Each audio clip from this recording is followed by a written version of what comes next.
very much, Giulia, and that's interesting points as a set for discussions. So now I'd like to also share with you Ms. Huda Jeffrey remarks, the director of SELCO Foundations, and I believe it's will be a recording remarks.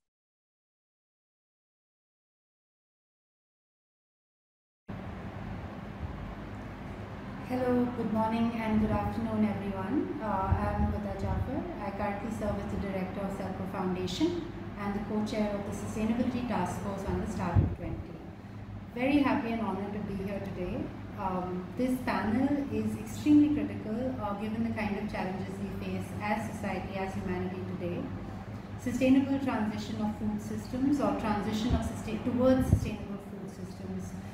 There are some key elements that we need to keep in mind during these discussions.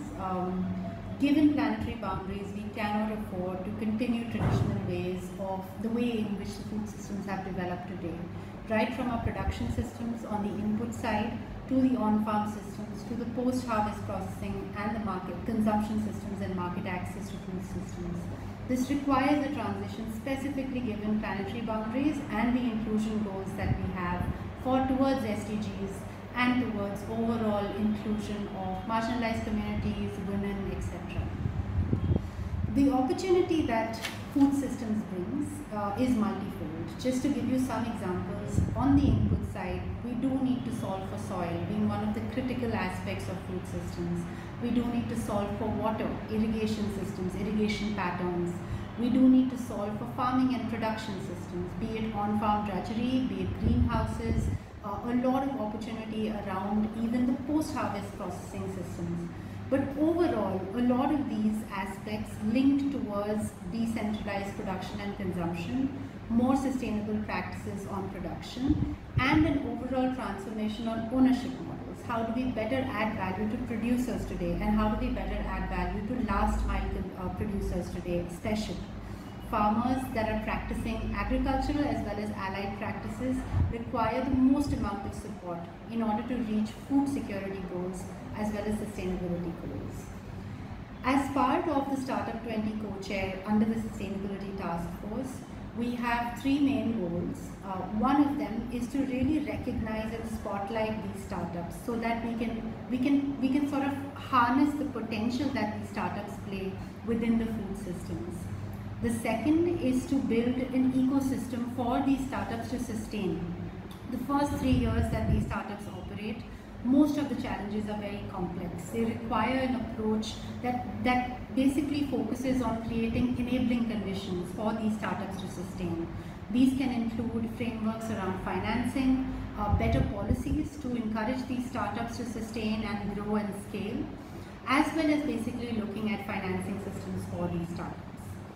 And the third and the most critical piece that the Startup 20 Sustainability Task Force is focusing on is how do you sort of create a network, especially within the G20 countries plus the invitee countries. How do you create a network so that startups can get better access to like-minded mentors, to expertise, to knowledge, and specifically to market access as well. We really hope that this panel can help bring some of the key insights and inputs that are necessary towards creating the policy framework, and we look forward to this discussion. Wishing all the panelists and the organizers all the very best, and very keen on hearing the discussion and inputs today. Thank you very much.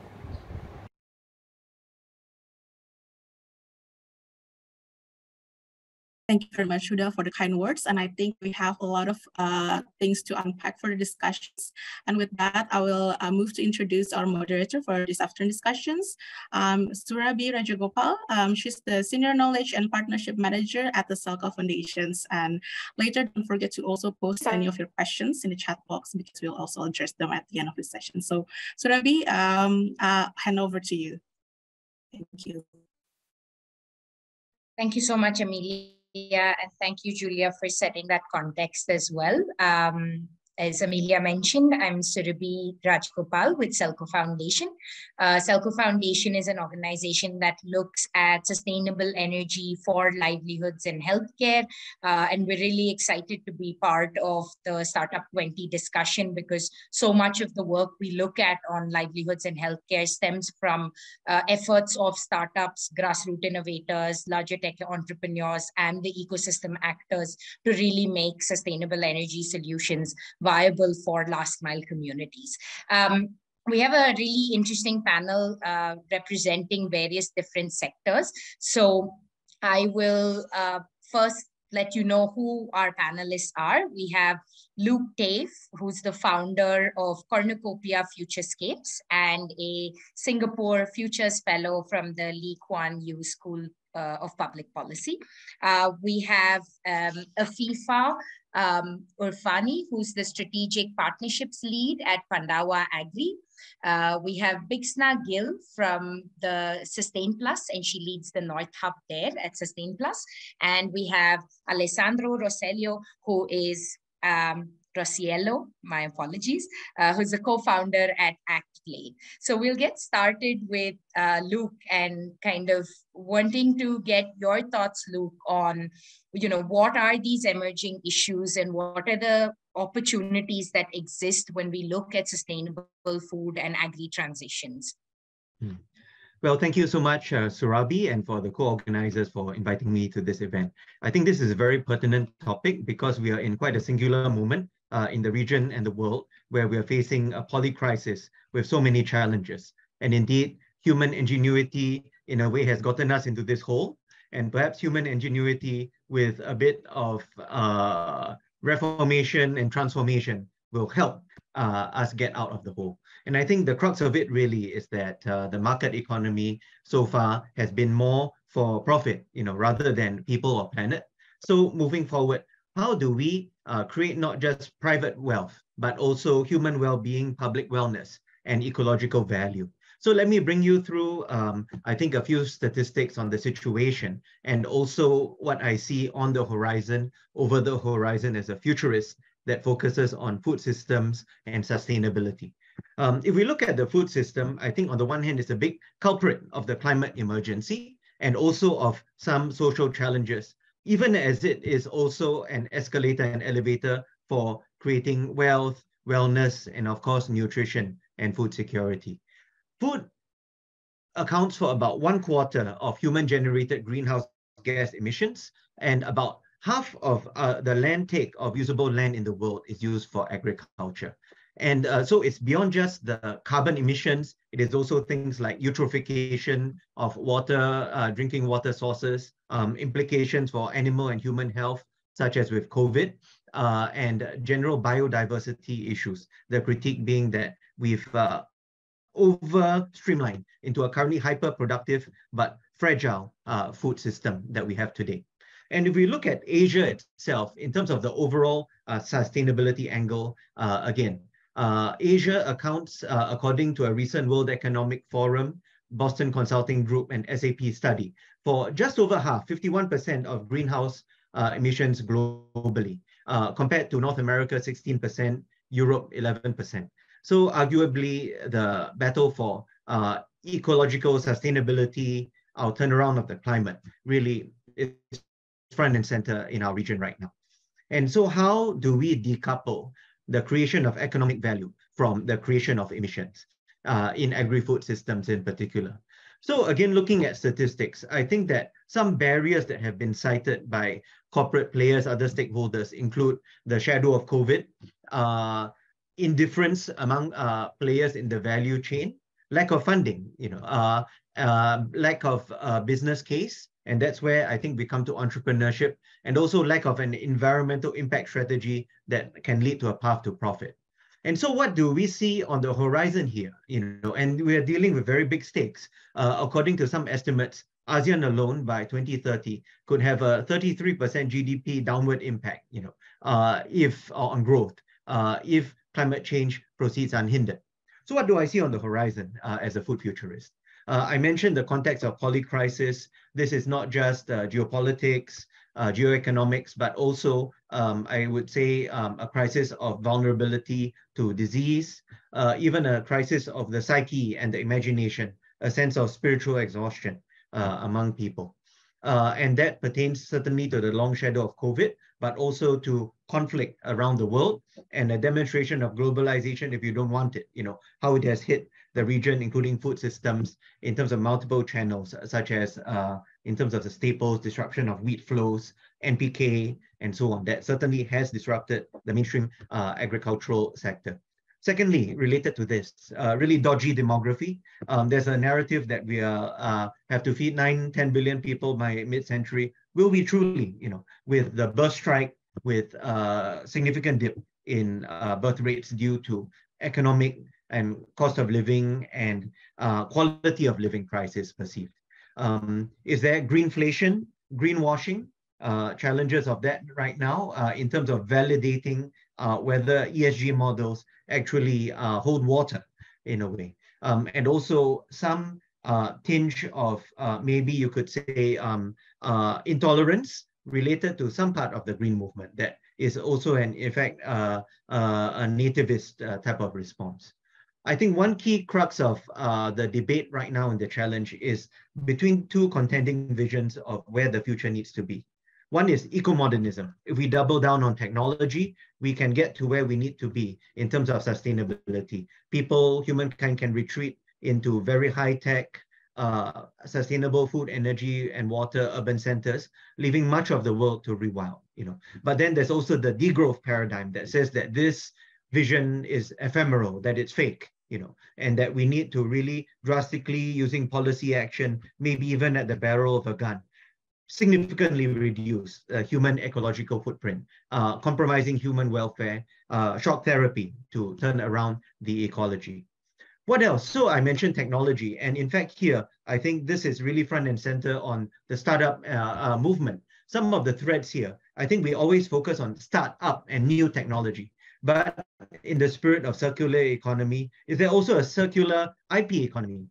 There's much technology that's been developed and arguably wasted because it's kept on the shelf by limitations of awareness, language, a sense of a limited applicability, and so on.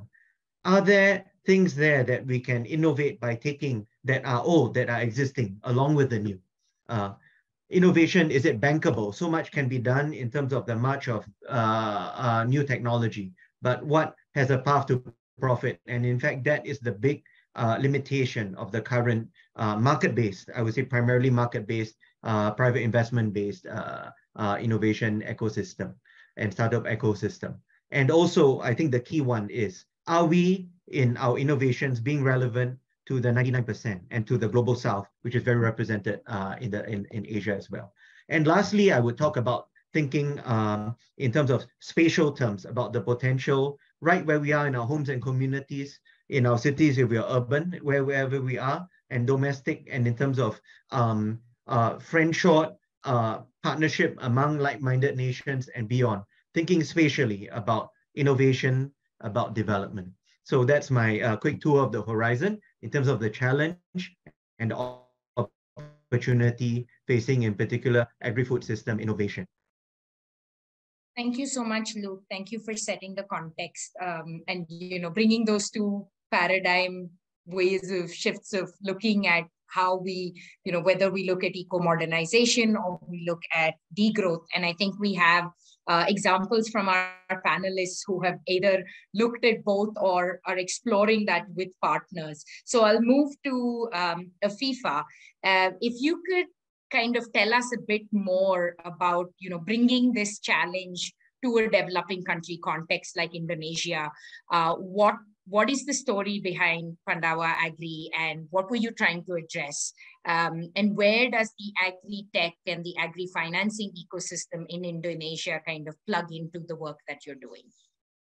Okay, thank you. And also, hi everyone, it's Afifa, the Strategic Partnership Lead, as you can read here, from Pandawa Agri, a life science company who is focusing on agri-technology that is inventing products that can, the risk of project agri-project in operating by having a healthier agriculture. So what we're doing here is to solve the problem of where a lot of risk-weighted chemicals are being used for agriculture practices that is not beneficial, not only for spray workers, the agribusiness owners, or the end consumers, which is us, who are exposed to a lot of residue from pesticide. And we have been witnessing, in fact, our three co-founders are witnessing, because they are dedicated academically and professionally to agrochemical industry, and they're witnessing a lot more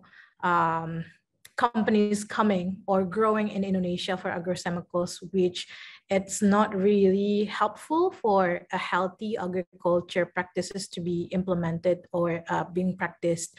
So during, for the past 7 years, we have been not only developing, but also keep innovating another new products in order to make not only big plantations, big size farmers to adopt for an alternative product to reduce the pesticide usage, but also these days we have been developing program in order for smallholder farmers can reduce the use of pesticide. So we have this liquid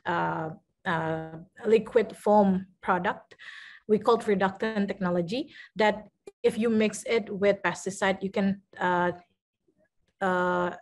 reduce the usage or the dosage of the pesticide by 50% or even more based on what you believe it can, or based on what the standard operation procedure that you want to follow.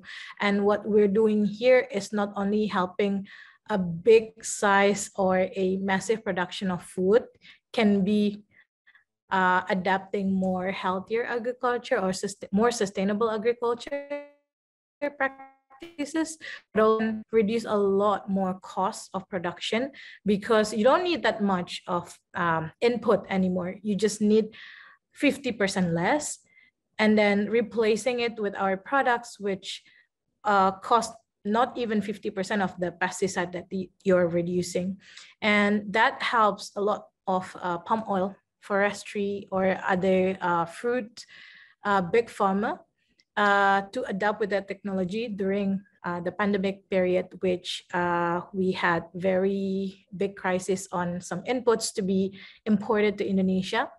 And by reducing it and by riding that movement, or not movement, but wave of crisis, we actually grew a lot in our businesses. More companies, more plantations are adapting to our technology. But these days, even smallholder farmers being required, since we are not only doing the business, but we also work with politicians in order to write a better policy on reducing pesticide, but also we create interregional programs together with the government to make policy when it comes to residue, food safetiness, food safetiness, and also food security. Because when we talk about food security, it's not only about the quantity, but also the quality, the nutrition inside. And this solution should be the new standard or the new status quo when it comes to welfare, when it comes to shared quality or shared happiness when it comes to food. So yeah, that's how we see things and how we're gonna make it more sustainable to the future. We're still developing a lot, and by having a lot less expensive chemicals, because we're living the pandemic period, right, in Indonesia, people start questioning, it's not a lot more cheaper than during the pandemic. What's the point of having this? And that's how we actually give a lot more agri-technology coming. When the smallholders can use the technology, they can calculate not only the cost, but also the impact on the soil in the long term, the water in the long term. They will see the benefit of investing today, rather than just using like a cheap, immediate solution, but will disrupt their future or their future business. So yeah, not only assistancy, we do a lot of research and development to keep our products be more relevant or keep being significant to their businesses. But also we have the assistancy for smallholder farmers, creating a closed loop ecosystem, which not only we accompany them to use the product to make it easier for them to adopt, but also they can access more other stakeholders to make their project less risky. For example, the access to financing, the access to new market, because they're licensed with our product, they also can access, for example, we help them to get licensed to export to certain country or territory that they might be able to get it without having the ecosystem like what we provided. So yeah, I hope that answered the question and also inspire each other to have a better transition solutions for the problem. Thank you. Thanks so much, Afifa, for kind of highlighting, especially, a solution that's solving for soil and bringing together those various components of the ecosystem to really make it happen. And because, yeah, setting a standard with policy to say, here's the alternative of how you reduce the amount of pesticides that's going in becomes very critical to show that there is this alternative, there is this option, but also how do we make it more mandatory, that it's not just left to each individual and it becomes part of a systemic effort and a systemic change. So speaking of solutions that are solving for soil, solving for water, I'd like to turn to Bixna, who's the North Hub lead of Sustain Plus. If you could tell us a bit more about Sustain Plus work with small and marginal farmers, with farmer producer companies, and where your technology innovators and partners really lie in supporting sustainable agriculture and resilience to climate change. Over to you, Bixna. Right, thank you. First of all, thank you very much to the organizers, ERIA and SELCO Foundation for inviting me for this discussion. Really glad to be part of it. So a little bit about Sustain Plus Energy Foundation and what essentially we've set out to do in the past couple of years. We are a collaborative platform that works within the poverty context in India and essentially uses decentralized renewable energy solutions to address poverty alleviation and other development challenges in the country. And we try and do this by working majorly on livelihood-centric, value chains and initiatives. And farming is a very big part of that sector. Nearly 60% of India's population is agrarian and involved in farming activities. So agriculture makes a big part of that sector.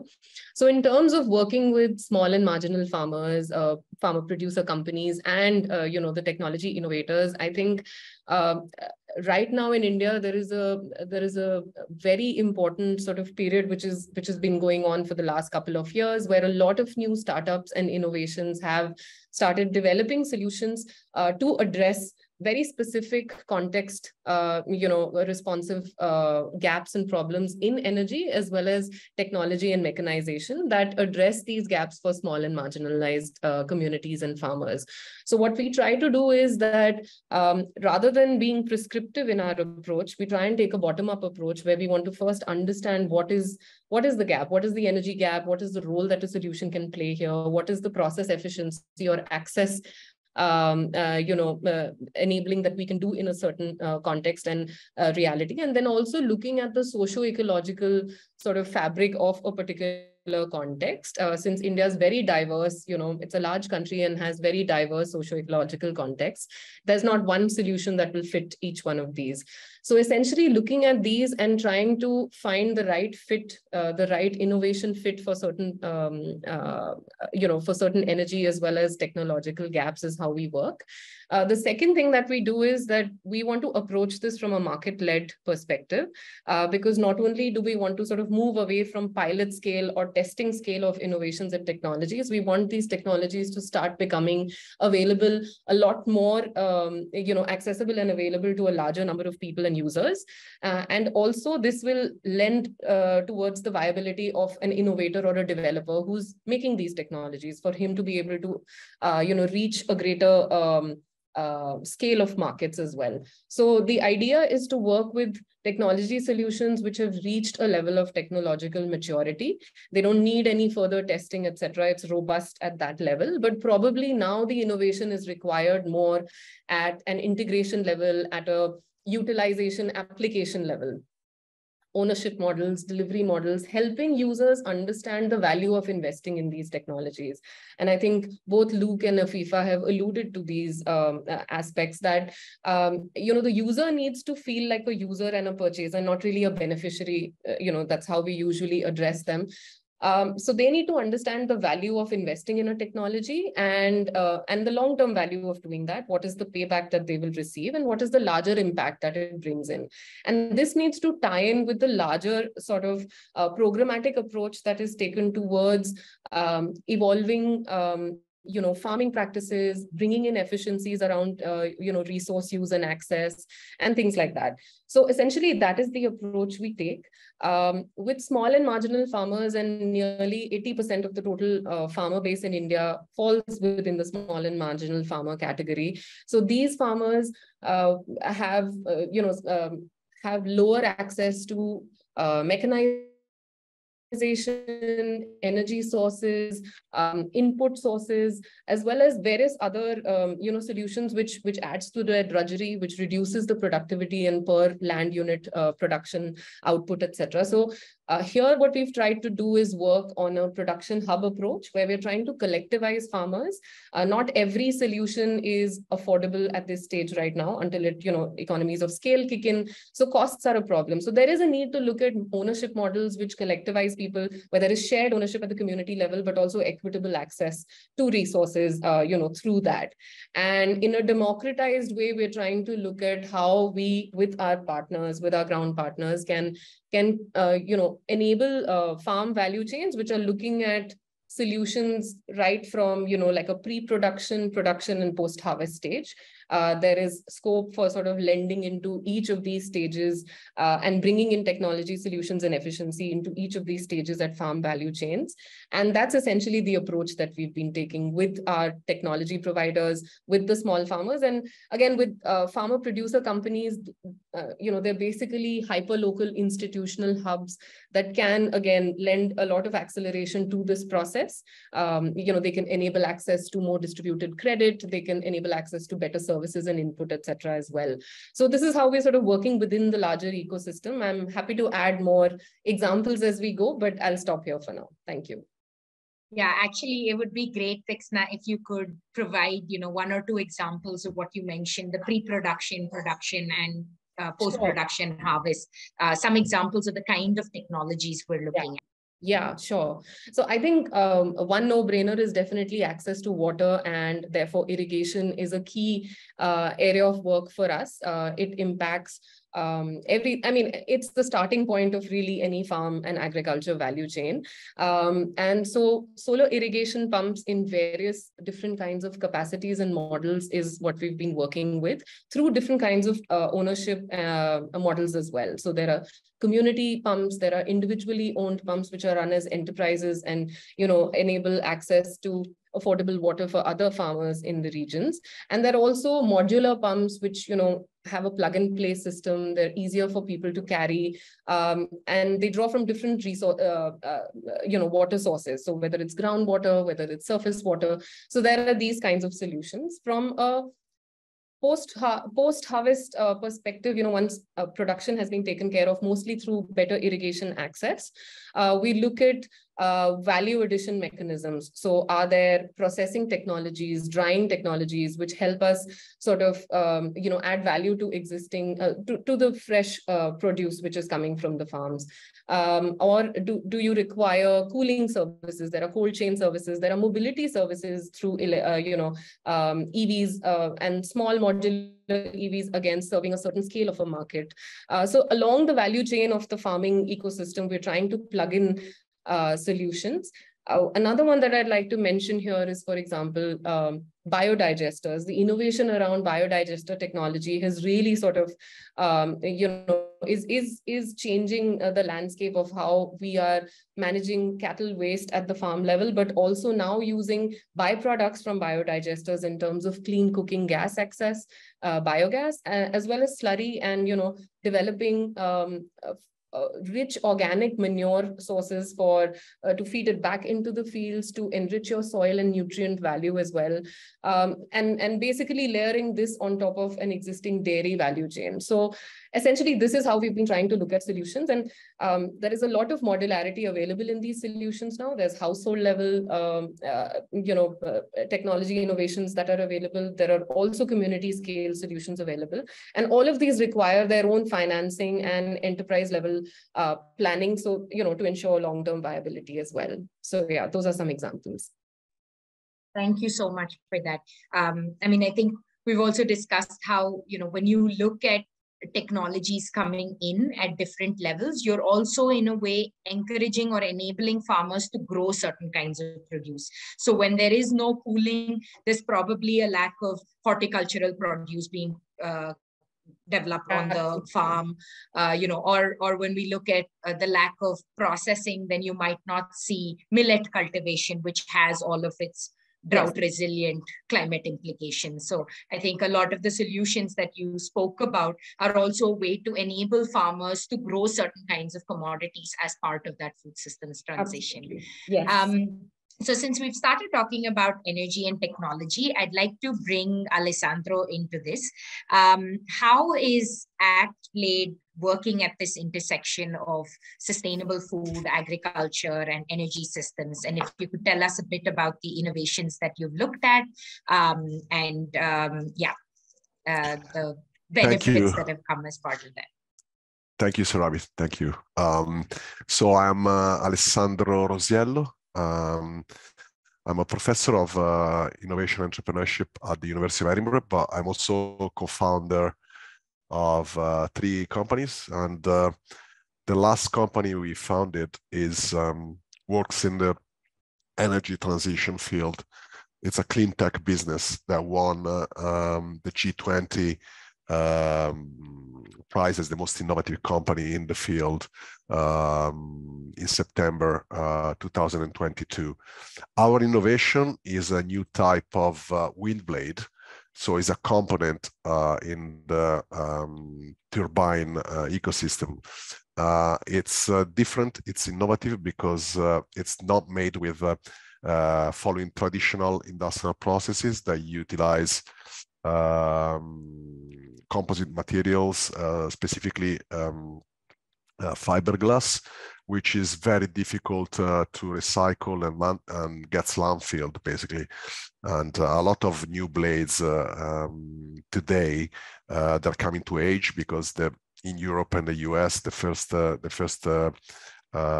wind farms were set up at the beginning of the turn of the century basically, and now they're coming to age and they don't know what to do with the fiberglass, so a lot of it gets landfilled.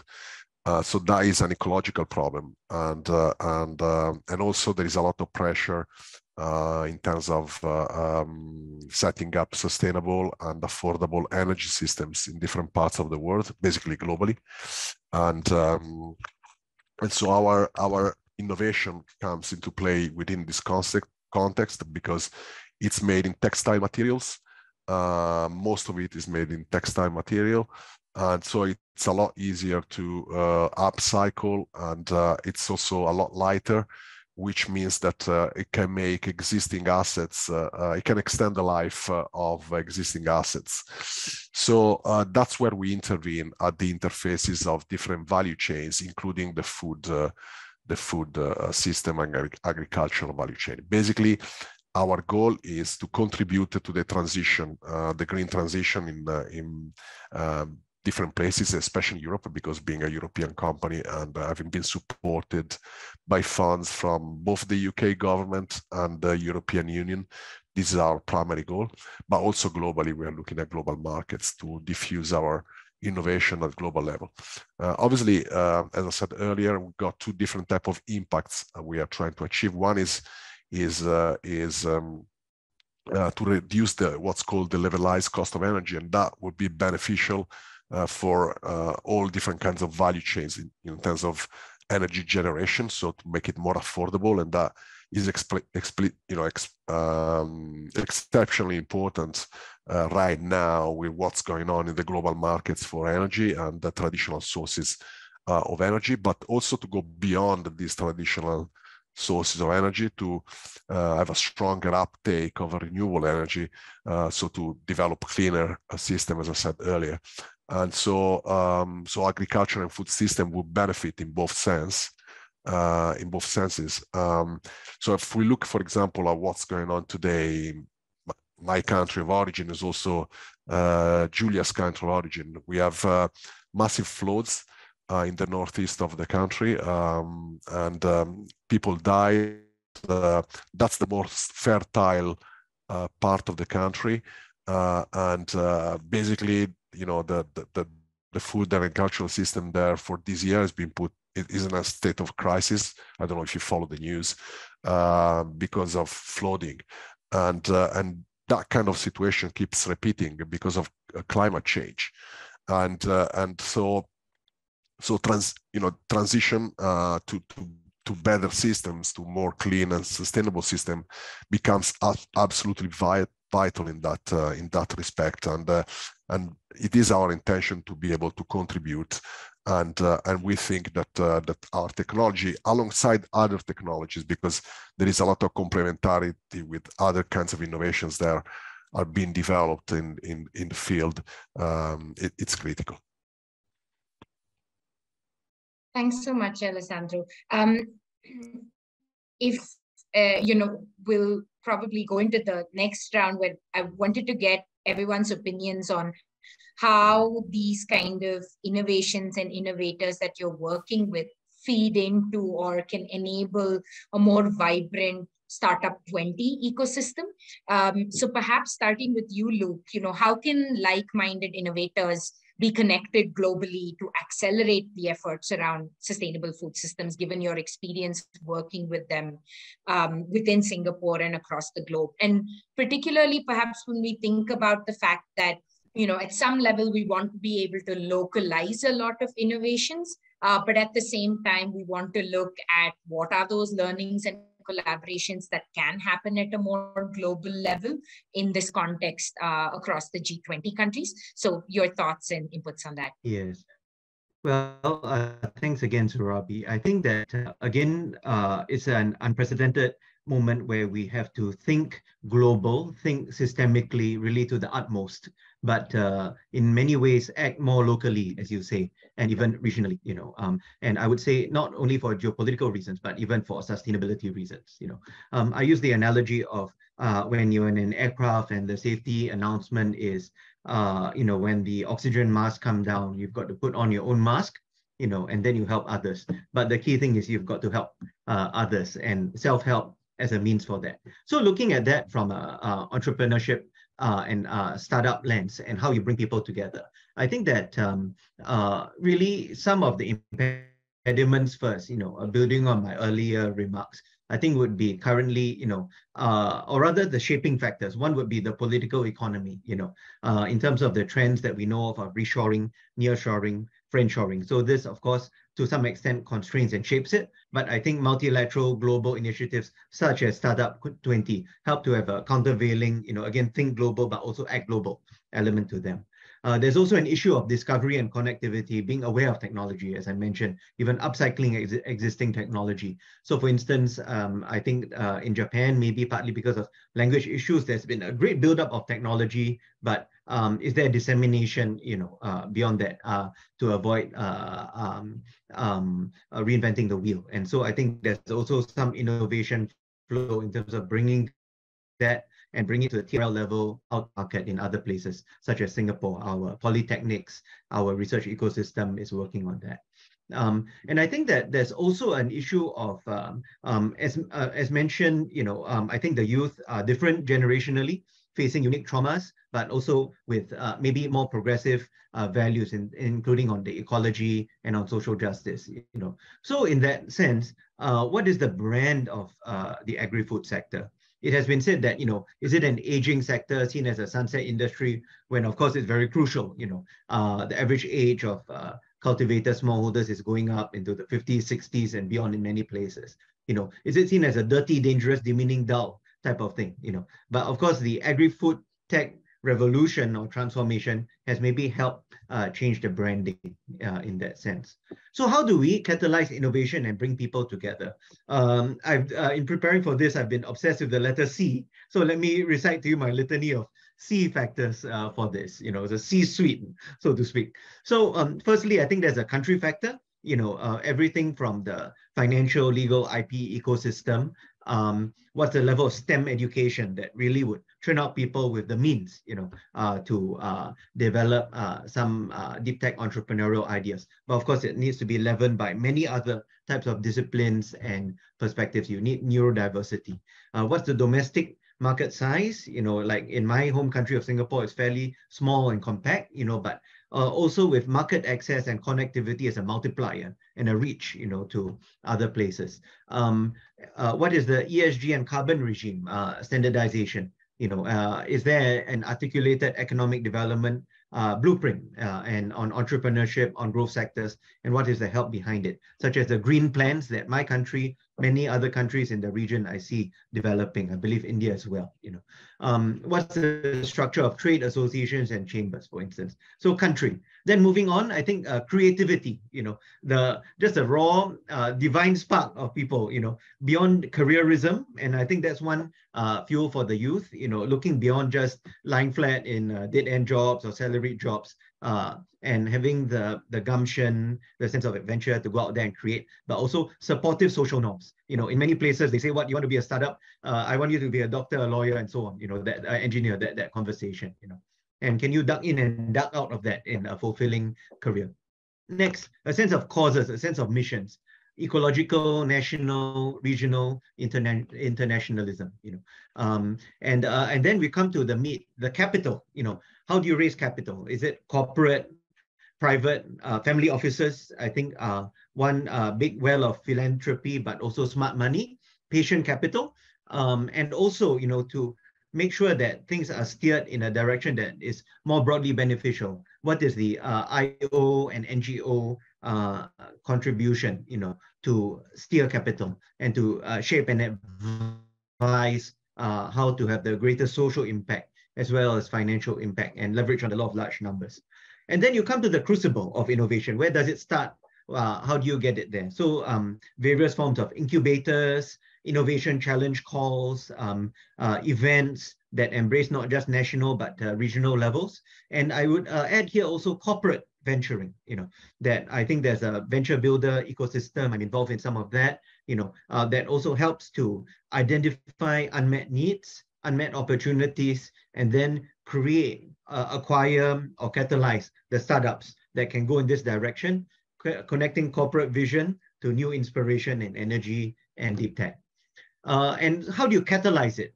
So I think that's where infrastructure is very important. I think the G20, other forums like APEC have talked about the digital, the phygital, and also really just the hard infrastructure that's needed to build innovation. And so I think there are some startups and some corporates, I think Temasek has some, there are many others as well, that are like, contract development and manufacturing organizations to help with certain parts of getting your product to market and scale up. But even infrastructure, especially important in ag for food loss and waste, like basic transport and communications, and how sustainable is that in all senses. And then I think to round things off, it is community, a sense not just of individual ambition, but collective mission and how you're benefiting. So communities of innovators, but also a supportive wider community, even including crowdfunding, crowdsourcing of ideas and all this, and needless to say, from a transnational dimension. So I think in all these C's, here are some vectors and ways that we can catalyze startup innovation within countries as a building block, but building block to regions, international collaboration as well.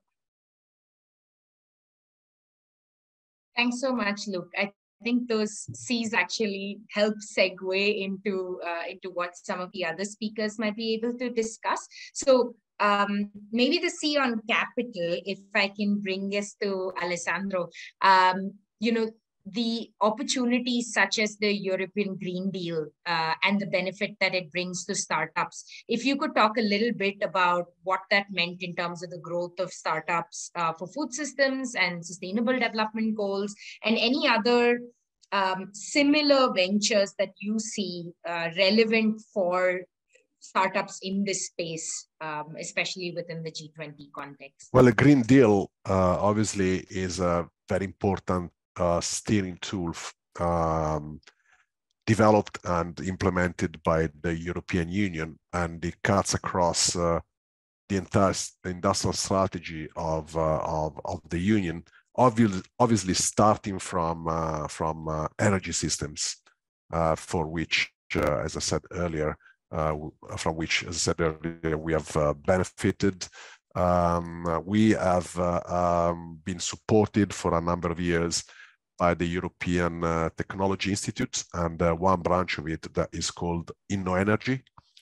And it takes care of a variety of different industrial sectors. We were obviously in the wind domain with InnoEnergy, but agriculture and forestry are other areas that they take care of. And so there is support, but there is an overall steer, obviously, throughout the entire strategy, industrial strategy of the Union to support the green transition. So the way in which this work is through the different tools and institutions that are available. So you have the European Technology Institute, as I said, the European Technology Council, the European Innovation Council, and overall, what they are trying to do is, my understanding, especially in the energy system, is to basically build interconnected system that are connected also with the European grid.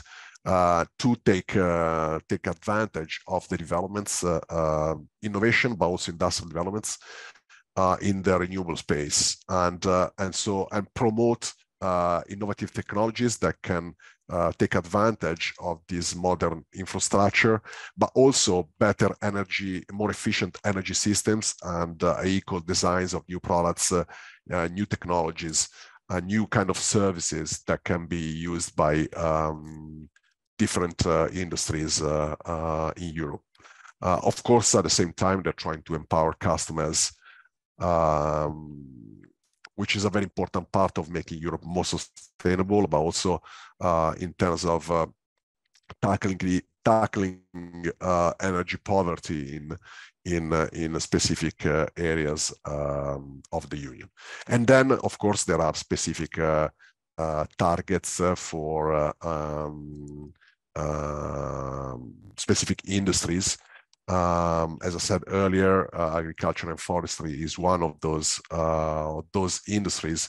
You've got national plans for that as well as European plans, but overall, this is an evolution of the European agricultural policy, whose aim is obviously to make sure that there is food security in Europe and beyond, but also that will reduce the environmental and climate footprint of the EU food system.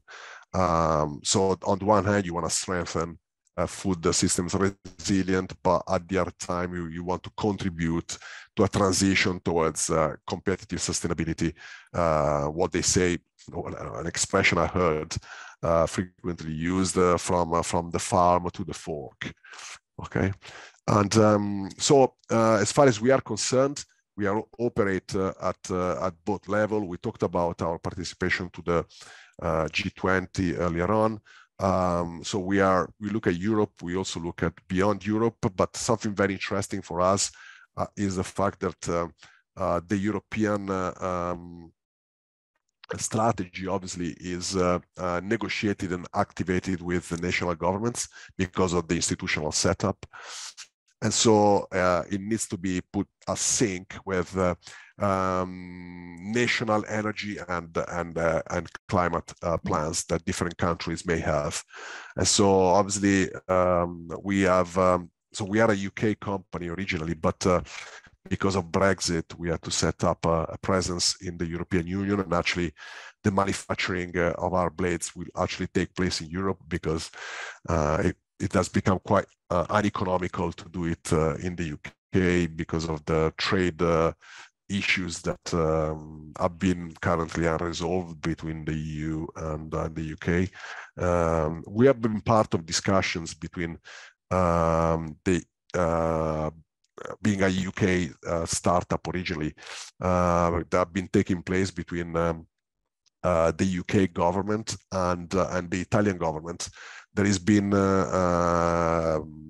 recently discussions between the two governments, and two meetings, one in Rome and one in London, between the ministries of trades of the two countries.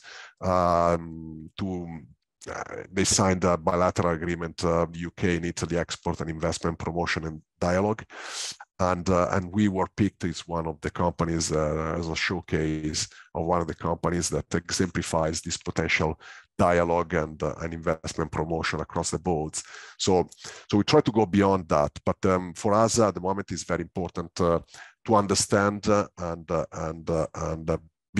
make our strategy compatible and synchronized with these national plans for energy transitions that the European Union has requested different European governments to put in place. And at the moment we are working in Italy. We applied some funds from the Italian government as part of our national plan for industrial resilience, recovery and resilience to develop a value chain in Italy.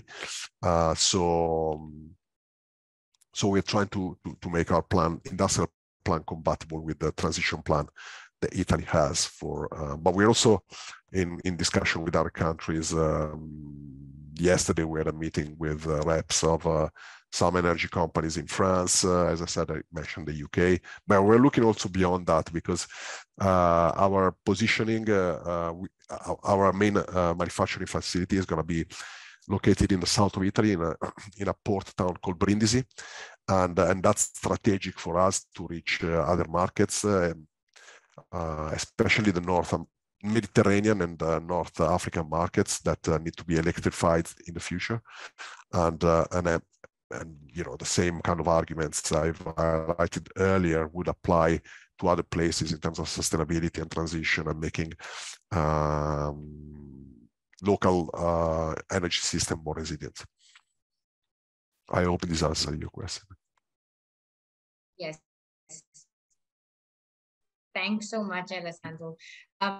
If we can, and I think it's the aspect of building those local energy systems and making them more resilient, and how do you bring technologies that you have been able to manufacture, but then create the stronger ecosystem on the ground to be able to look at the sustainability. This is, I mean, I don't have much time to delve into what we do, but what's most innovative about our technology is the fact that the capital expenditures associated to start up production in different places are extremely low. It's less than 40% than setting up a factory for a standard kind of wheat blade production. So and so for us, the idea is that as new markets develop, we can move quite easily into these markets and produce in loco, in place, and in that way contributing to the development of the local value chains. Thank you so much. If I can move to FIFA, and Luke mentioned creativity and the spark amongst people within the community, within local ecosystems, to be able to look at innovation. What is it that young people are doing or are interested in within your context when we're looking at more sustainable sustainability focused efforts or efforts around sustainable agriculture and the future of it. That's an interesting topic because it's still a huge crisis, especially in Indonesia, to have young people to get involved in agriculture, let alone have the young people innovate something to support the agriculture industry, right? And what we have been trying to do as the entrepreneurs in agriculture sector in Indonesia, we have tried to create smaller impact efforts such as having the competition, having the platform to support them to try out or to have a trial and error, also to have the capital to start or kickstart their own agri efforts, but also a lot more researchers and a lot more financial or financing programs has been rolled out, not only from the government, but also from the private or the NGOs to support those efforts rolling out, right? But also, I think that is very important to highlight that a lot more programs are created solely thinking or considering that youth need to be involved in this society when it comes to agriculture development. Not only that technology involvement is necessary, but also the access of knowledge or the access of information to have a better input, to have a better technology, to make it easier, to make it unconventional for the young people to start involving.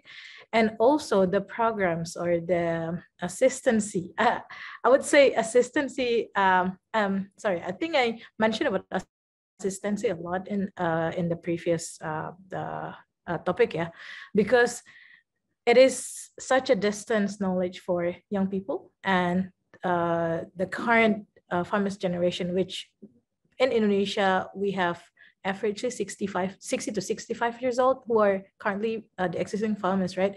So it's such a gap that we need to fill in. So not only to access to information that is important, but also how we accompany the young people to start out and to understand not only the information, but the context of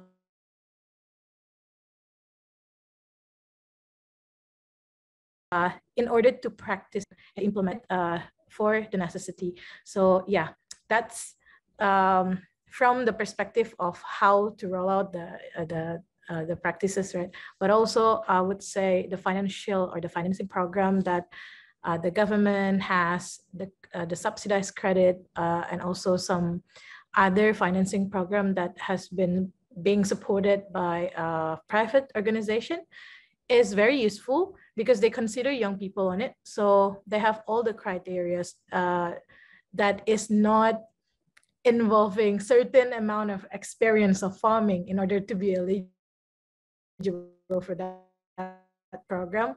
It is very helpful and very, so many, I wouldn't say so many, but a lot more young people are curious enough to dip in, to put their foot on it.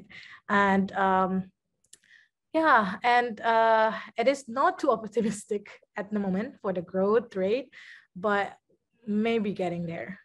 And still the gap is access to information and the opportunity of trial and error, and the liberty of it's okay to fail now, but eventually they will learn something or they will have the lesson of trying out. Yeah. Thank you for that. I think it's a piece to take away as part of when we look at Startup 20 and this engagement platform, where how do you enable not just access to technology? So as innovators, yes, there's technology coming in, but that supportive piece around access to information for younger people to be involved, whether through their own new startups or as part of their direct involvement in farming. And of course, as you brought up, looking at it from the perspective of allowing people to fail, and how can the Startup 20 engagement group really facilitate spaces for that, resources for that, but also expertise that allows people to know that this is how they could engage, and failure is a part of innovating, but creating that supportive ecosystem, which I know sounds idealistic, but I think when we often talk about it, we realize that innovation is not going to happen in one go, and it will require multiple solutions to fail before we get to that. And I think Startup 20 can be quite engaged in really creating the space for that and allocating the resources to have that. There is a question for you, so perhaps I'll let you answer that before we ask Pixna to come in. Virgilio says, what about the involvement of the retired but not retired who engage in food business after retirement from the public or the private sector? And if you have any thoughts on it now, or we can bring it back in the question round. Yeah, I can try to answer it now. So, of course, the retiring the category of people who are experienced are the best person to start with, because they have the passion, they have the experience, and they might be the one who have the capital to start out, right? And I would love to see most of those people to engage more younger generation as a mentor, or who support not only capitally, but also who support business mindset or entrepreneurial outlook injection to the younger generation. Because usually out of the experience I had when recruiting more agri experts in the company, we have a lot more people who have this agri mindset, but not having the entrepreneurial outlook, or vice versa, having those people who are really cool, keen, and very smart in business outlook, but don't have the agri sense. So it is not a balance. We need training. We need to shape those people who will lead the sector or the industry to have a little bit of both, or even better, to have equally best at those two perspectives in order to carry on the businesses, the enterprises to support the sector, right? To produce a healthier food, or better in quantity or quality food, right? I guess matching those who have the experience but maybe not really have the energy anymore to do it with people who have this ambition to do it but not knowing which destination or that they're going to, or where to start. So yeah, that will be great. I hope that answers. Thank you. And I think in light of discussing, agri and core agri, if I can just ask Pixna to come in on the community piece, bringing together innovators, farmers, farmer producer companies, which are in a way startups themselves, as well as, livelihood NGOs and end users. How do you look at the context of what G20 can do, or any benchmarks and insights on integrating innovation for last mile communities? Right. Yeah, I think what we've learned very strongly through our experience is that the community is essentially, the last mile community are going to be the actors and adopters of any of these solutions that will come up. So I think we need to consider them much earlier in the conversation around innovations, as well as, enabling transitions towards sustainable food systems, because ultimately they're going to be the ones who use these solutions, who are going to own them, and who are actually going to be practitioners for the long term. So definitely involve the community and position any solutions to the community at an early stage within the transition trajectory. So build awareness about these solutions, help them understand what is the larger impact that is possible through these solutions. How does it solve for the immediate real life lived experiences problems for the communities, because sometimes it becomes too much to expect a community to understand the larger picture and, sort of be the drivers at the forefront for us to, sort of make our sustainable transition stories come true. So we need to look at what are those real life lived experiences and what are we solving for at the community level at affordable, economic and accessible levels for them as well. And looking at that within the larger picture. So none of these solutions will work in isolation. We need to look at each of these solutions within the larger ecosystem context, within the larger regional socio-ecological context. And that's where community comes in as well, but also the larger climatic, the geographic, all of these layers will start building in. And that's where your solution has to fit in.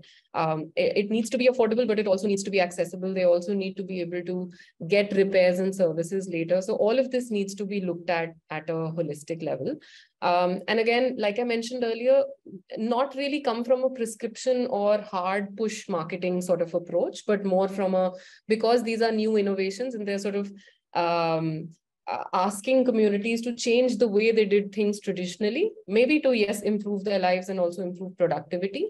But at the same time, we need to be able to demonstrate value. In some cases, communities need to learn by doing and have a certain level of experience before, other people also follow in and start adopting these solutions. So I think we need to allow for that level of patience and time also.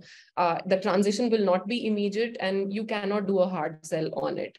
And all of this, of course, needs to be complemented with, we've talked about it earlier during this discussion, and we generally are also trying to work on these aspects around access to affordable finance and credit. The only way these solutions are going to scale up is if they become affordable to communities, or there is affordable finance available to them, or there are some policy changes which make it easier for these communities to acquire or purchase these solutions. Market linkages, like you were alluding to earlier also, all of these solutions are great at, in terms of solving that specific problem at a stage in the value chain. But if we don't think of what that means further down the line, we may not actually be able to derive any value from this. So if we are bringing in irrigation, we better make sure that with the increased production volumes, we have the market linkages, for these people to be able to sell the produce as well. And if we are introducing high value products or high value crops, enabling those transitions towards those crops, then of course we need to make sure that the trader or the buyer reaches them to be able to offtake that as well. So I think these are also parts of the larger ecosystem that need to be created around any innovation. And I think for innovators, it's important to look at the bigger picture while solving for a very specific thing. And that's mainly been our learning at Sustain Plus. And I think the last point would be that, the incubation ecosystem, at least in India, has been growing a lot and is pretty robust and, at a really sort of upward trend right now. It's doing really well in terms of supporting new ideas, taking them from the lab to market journey, evolving all of that. But I think it needs to also be complemented further with more patient capital and more venture capital, which is, which helps these startups to sort of go the distance and be able to become viable in a couple of years, while at the same time also have the capacity to deliver solutions which are, again, accessible and affordable. So yeah, thanks. Thank you so much. So maybe I'll bring it back to Luke for a last round of comments and concluding remarks. And we have 2 questions in the chat. If you could, look at them and also see if you'd like to answer any of that while you close up. So one of them is on whether there are business models or cases which put young ones to work together in agripreneurship. The other is what is the role that consumers play in promoting sustainable food systems, and how can they be empowered to make more sustainable choices? Over to you. Well, thanks, Surabhi. I think these are great and, in fact, interlinked cues for important areas of the future of food. And I think Bishna earlier was alluding to really how this rubber will hit the road. So I think that there's such a thing as a social enterprise and community entrepreneurship as well, so we don't need to privilege the glitzy startup in your capital city type of model. I think everyone can be an entrepreneur and an entrepreneur, intrapreneur as well, and in a neighborhood context. My own vision as a food futurist is where communities themselves will have a high measure of food security and even self-sufficiency as the technological envelope moves onwards. In terms of new ways to make food, even in the city. So I think that within this context, it could be something that one of the issues obviously with just normal corporates is that people expect to get a salary, but in a community context, not that we're talking about oppressing people without the salary, but I think it's a matter of community co-op model that was mentioned earlier, self-help to some extent, to make food and ecological ways and ways that have direct visibility because it's you and your neighbors, and then also to have a circular economy in food. And I think you're taking a leaf of what Alessandro mentioned, food, energy, and other aspects like water as well. And again, technology will enable this. I'm a big believer in the potential of technology. It has to be unlocked. Might it be algae? Might it be, soline? Might it be something bioengineered? Might it be a form of vertical food production? So I think there are many startups and corporates developing all this, but I think underappreciated is the potential for things to productize, to sell to communities, or for community, maybe you sell the recipe, sell the blueprint, and the community maker movement can take over in that sense. So I think that's a widespread call to entrepreneurship and innovation beyond what we tend to conceive of as a startup model. Thank you for that. I think that's a great closing remark from your side. I'll ask the other panelists to weigh in as well. Alessandro? Well, yes, I can resonate with the intervention of the previous speaker. Yes, for us, it's because we are overall part of these. We sit at let's say at the beginning of different value chains. We impact in a kind of more indirect way than other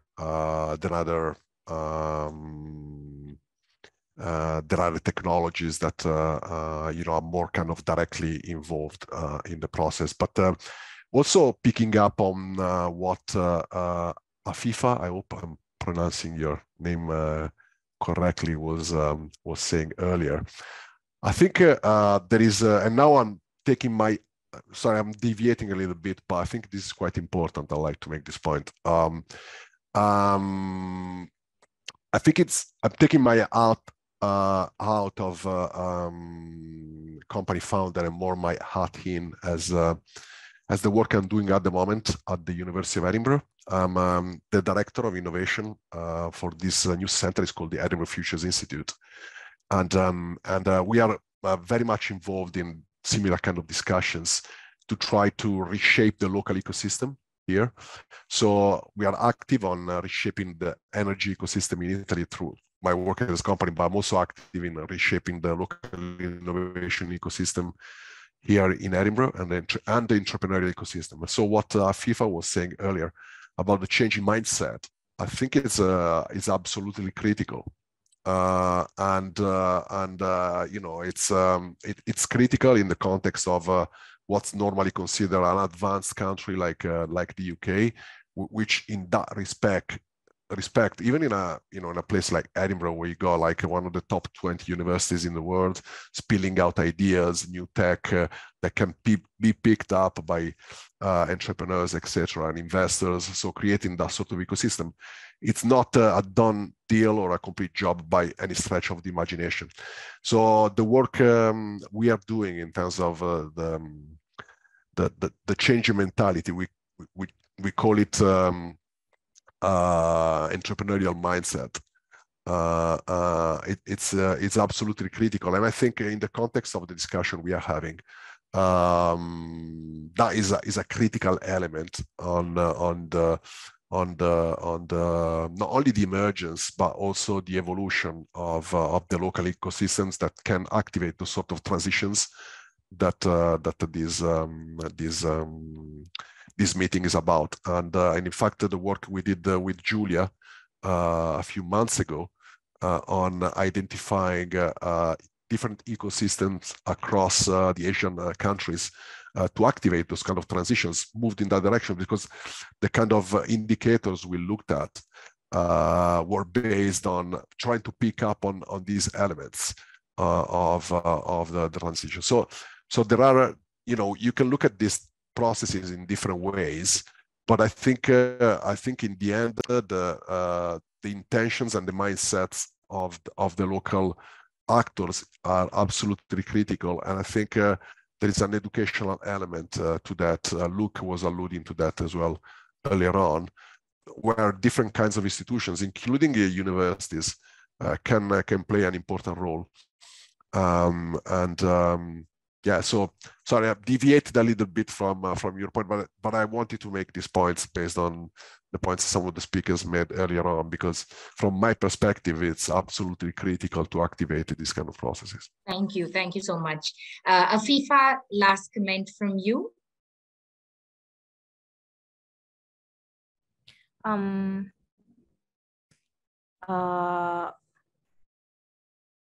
The role that we're taking to move more youth, of course, to inspire them to see the main problems, right?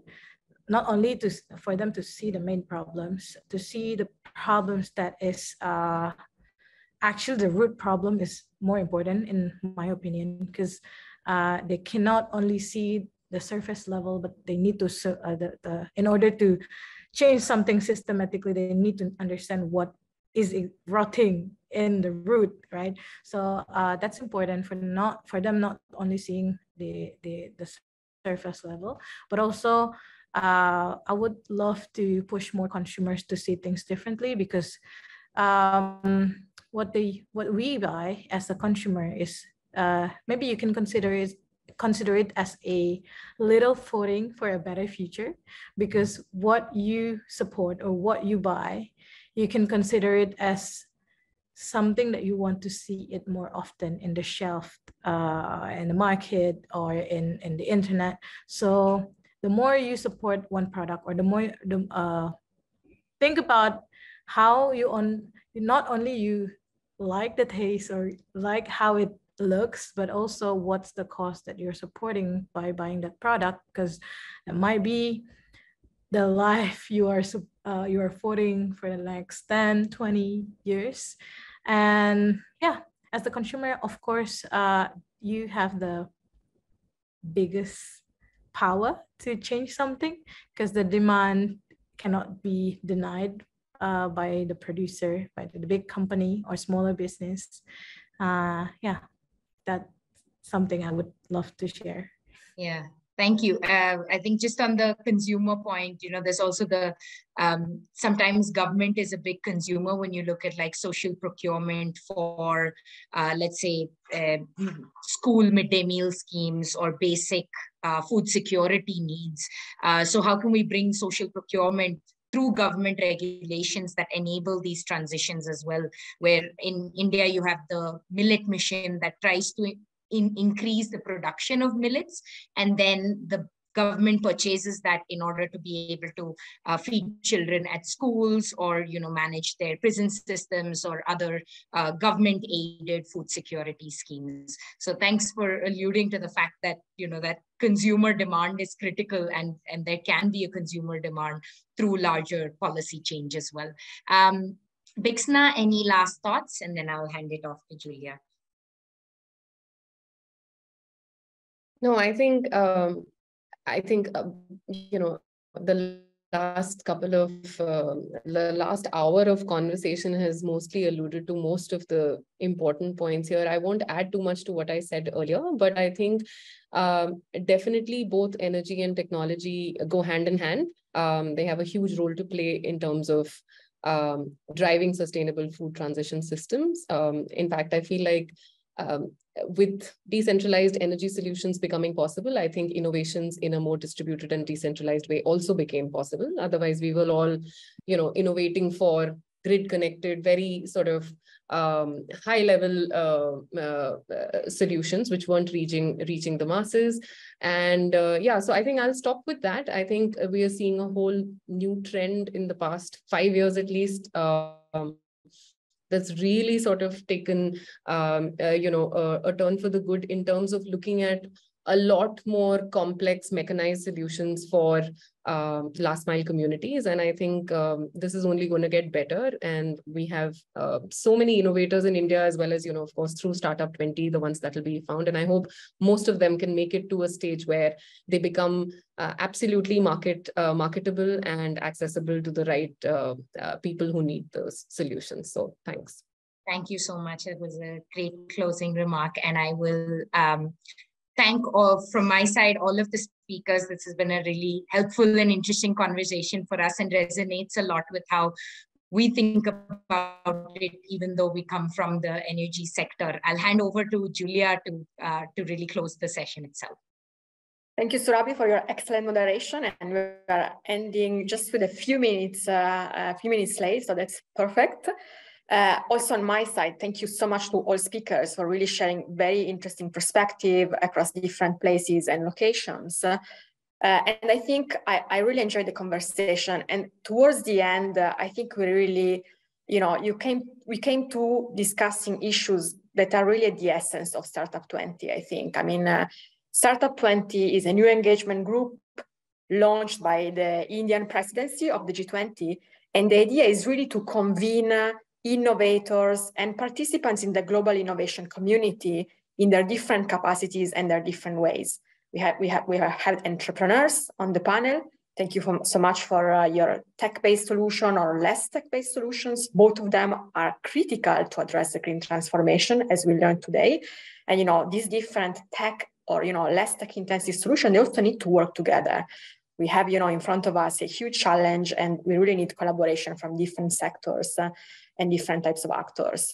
But also foundations. I mean, thank you, SELCO Foundation, actually, for collaborating with us, for putting together this conversation. International organizations like mine, governments. I mean, many of you already highlighted the big power of governments through public procurement in actually creating the demand. And sometimes, especially for startups, getting contracts from governments is also a very important quality stamp.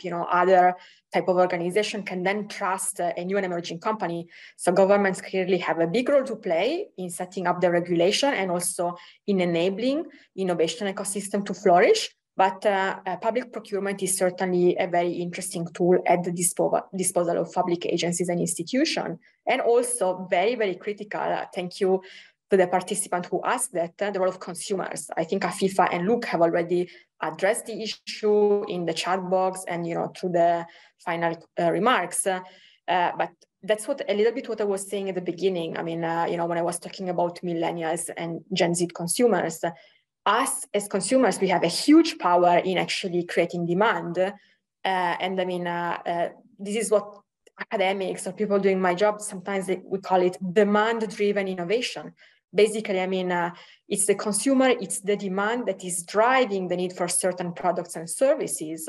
So when it comes to the green transformation, absolutely, yes, consumers have a critical role to play. And we should keep being, the agent of change by actually showing companies that there's a market need, that we are ready actually to jump on these greener services and products. And I think that we are already past 6, so it's time to conclude. But once again, thank you very much to all of you, to the participants and SELCO Foundation and Startup 20 for this fantastic collaboration. Thank you. Thank you. Thank you, everyone. I see you. Have a good day. Thanks, everyone who joined us as well. Bye-bye. Bye-bye. Have a great weekend. Bye-bye.